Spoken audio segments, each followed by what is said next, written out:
दोस्तों, एक गांव में लड़का लड़की बहुत ज़्यादा प्यार करते थे।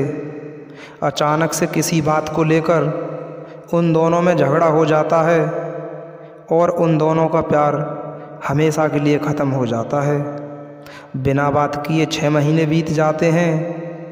एक दिन लड़की ने अपना दिमाग उस लड़के के प्यार से निकालने के लिए पहाड़ों पर घूमने के लिए निकल गई। जैसे ही वो छत पर अपने दिलो दिमाग को तरोताज़ा करने गई तो उसे एक गाने की आवाज़ सुनाई दी, जो कि वो गाना उसके लिए बॉयफ्रेंड सुनाया करता था। अचानक से लड़की ने सोचा, ये मेरा भ्रम है। फिर अचानक से लड़की छत पर चारों तरफ घूमी तो उसका बॉयफ्रेंड उसके सामने ही खड़ा था। दोस्तों, कहानी बहुत ही मज़ेदार होने वाली है। कहानी को लास्ट तक ज़रूर पढ़ें और सुनें।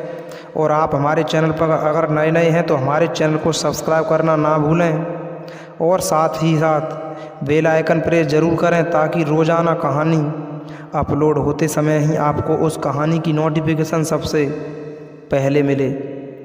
दोस्तों, पाँव में जूते पहन और कंधे पर अपना बैग पैक लिए मैंने खुद को हौसला दिया और तैयार हो गई अपनी ज़िंदगी के एक नए सफ़र पर। आखिर मेरे ब्रेकअप को अब 6 महीने बीत चुके थे और किसी बॉलीवुड फिल्म के किरदार की तरह मैं भी गम में पूरी तरह डूबकर मानो देवदास ही बन गई थी। ब्रेकअप का सबसे बुरा हिस्सा पता है क्या था? ये कि हमारे बीच कोई लड़ाई झगड़ा या अनबन ही नहीं थी। सिर्फ 2 जगहों के बीच की लंबी दूरी हम दोनों के रिश्तों के बीच भी फासले ले आई। लेकिन मैंने भी ठान लिया था कि अब बहुत हुआ रोना धोना। वक्त आ गया है इस टूटे रिश्ते को पीछे छोड़कर नई राह पर बढ़ने का। फिर क्या, मैंने बैग उठाया और निकल पड़ी अपनी पहली अकेली यात्रा पर स्पीति घाटी की ओर। चितकुल तक का मेरा सफ़र किसी सपने से कम नहीं था। मैं अपना सफ़र तय कर रही थी और मेरा साथ चल रहा था।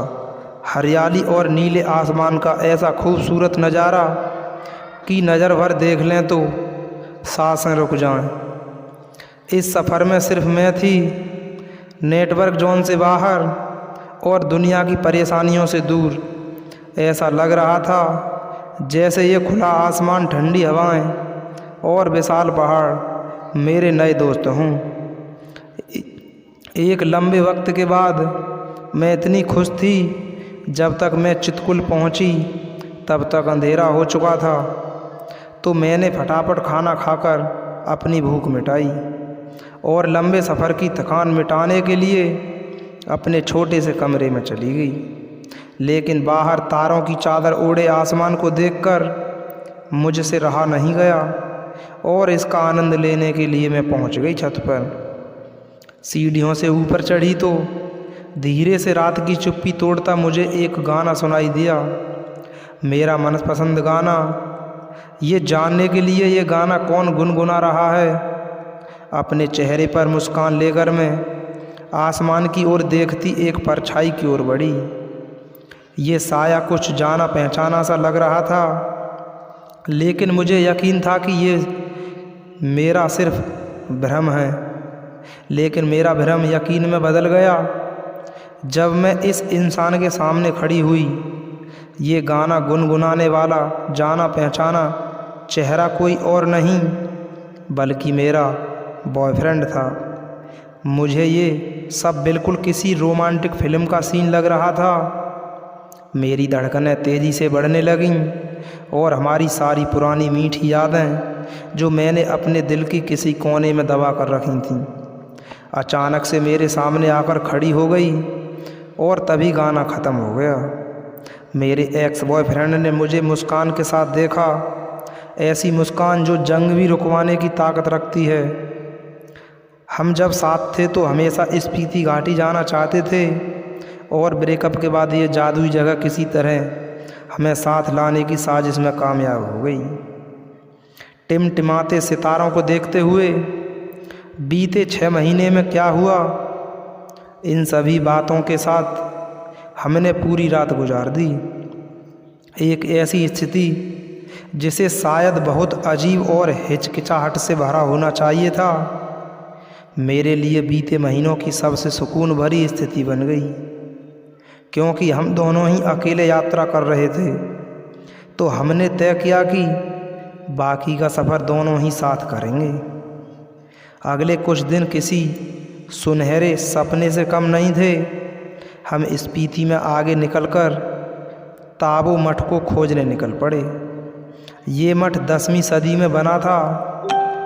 ध्यान कर यहाँ के पंडितों से बौद्ध धर्म की बातों का और दुनिया भर से आए अनजान लोगों के बीच तिब्बती साहित्य पढ़कर हमने कई घंटे यहाँ गुजार दिए।